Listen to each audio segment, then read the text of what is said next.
हम कुशीनगर महोत्सव में गईले रही आ काफ़ी ज़्यादा वायरल भाई यूट्यूब के माध्यम से। हाँ हाँ कि भूख लागी तो खियावे पड़ पिज्जा राजा जी।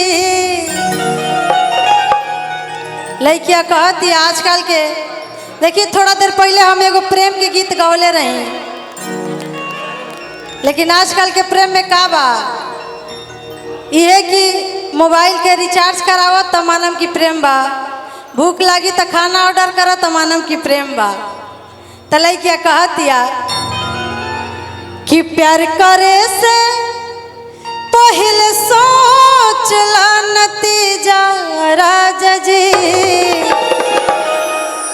हमारे असली की अनुपमा दी असली की कहतिया कि मोर बहिनी या के बने पड़ी जीजा राजा जी। मोर बहिनी या के बने पड़ी जीजा राजा जी।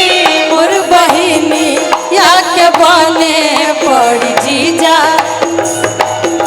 प्यार करे से पहले सोच ला नतीजा राजा जी।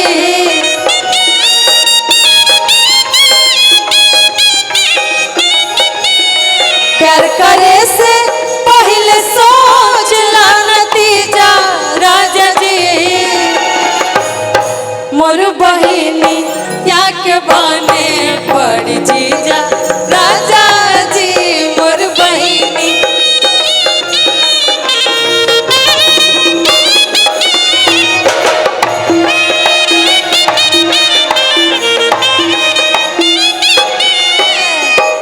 छोड़ के न जाओ पिया,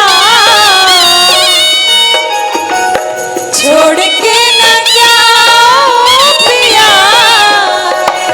मैंने तुझको ये दिल दे दिया, मैंने तुझको ये दिल दे दिया।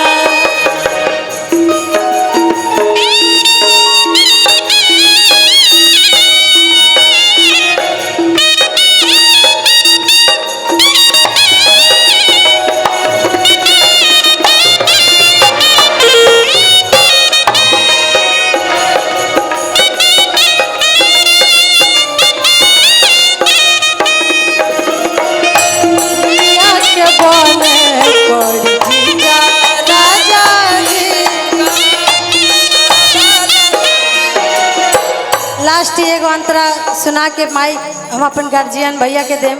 कहती है लड़किया कैसे कि तू दिल्ली गुजरात बॉम्बे कहीं भी रह, लेकिन 5 मिनट हमरा खातिर समय निकाल लिया तमानम की प्रेम बा। कैसे रह चाहे दिल्ली चाहे रह गुजरात में,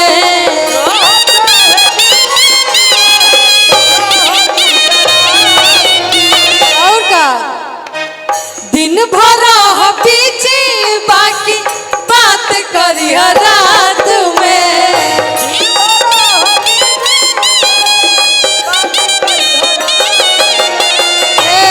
कहतरी रह चाहे दिल्ली चाहे रह गुजरात में, दिन भर पीछे बाकी बात करिया रात में। आई गीत के मेन मुखड़ा मेन लाइन ये बा जौन बहुत ज्यादा वायरल भइल रहे। लड़किया कहतिया कैसे भूख लागी तो खियावे पड़ पिज्जा राजा जी। भूख लागी तो खियावे पड़ पिज्जा राजा जी।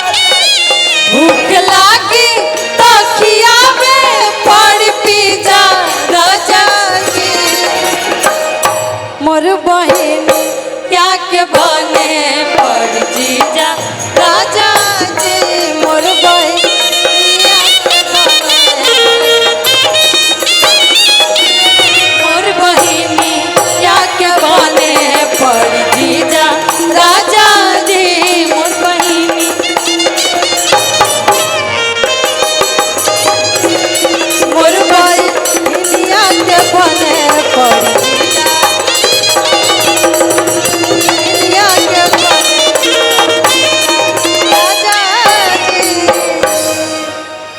चलिए